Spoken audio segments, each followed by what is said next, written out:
চরে সকালটা শুরু হয় ভেজা মাটির গন্ধে। দূরে যমুনার ধারে সবুজ পাতার ফাঁক দিয়ে উকি দেয় গাঢ় সবুজ মিষ্টি কুমড়া। হাত বাড়ালে বোঝা যায় এ শুধু ফসল নয়, এই পরিশ্রমের ফল। বগুড়ার সারিয়াকান্দির চরাঞ্চলে এমন দৃশ্য এখন নতুন কিছু নয়। একসময় যে জমি বছরের পর বছর পতিত পড়ে থাকত, সেখানেই আজ কুমড়ার ভরপুর আবাদ। কুড়িপাড়া চরের কৃষক রঞ্জু মিয়া ভোর থেকে জমিতে। 15 বিঘা জমি জুড়ে ছড়িয়ে আছে হাইব্রিড জাতের মিষ্টি কুমড়া। 3 মাস আগেও এই জমি ছিল ফাঁকা। সেচের পানি আর নিয়মিত পরিচর্যায় এখন প্রতিটি কুমড়া ওজন নিচ্ছে 2 থেকে 8 কেজি পর্যন্ত। এই 15 বিঘা জমিতে চাষ করতে রঞ্জু মিয়ার খরচ হয়েছে 2,40,000 টাকা। প্রথম দফায় জমি থেকে যে কুমড়া উঠেছে তা তিনি বিক্রি করেছেন 8.5 লাখ টাকায়।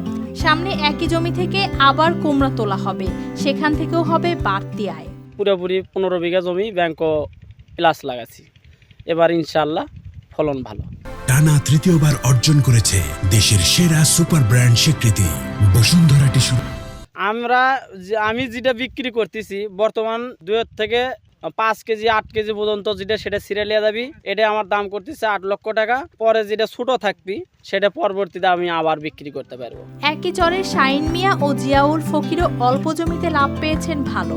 3 বিঘা জমিতে চাষ করে তারা দাম পাচ্ছেন কয়েক গুণ বেশি। 3 বিঘা খরচ গেছে প্রায় 50,000 টাকার মতো।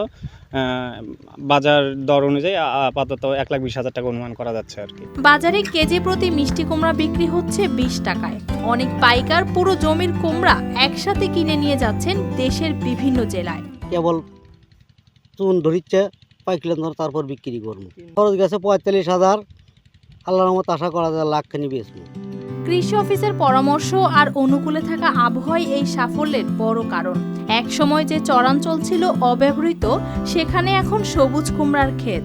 যেহেতু আমাদের আবহাওয়া ভালো ছিল এবং কৃষকের দাম পাচ্ছে, এই জন্য আমাদের কৃষি বিভাগের ঐকান্তিক প্রচেষ্টায় মিষ্টি কুমড়ার আবার দিন দিন সারিয়াকান্দিতে বৃদ্ধি পাচ্ছে।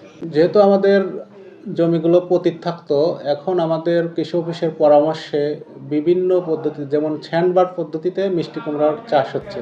এই পরিবর্তন কৃষকদের জীবনে তৈরি করেছে নতুন আশার গল্প। News desk, RTV।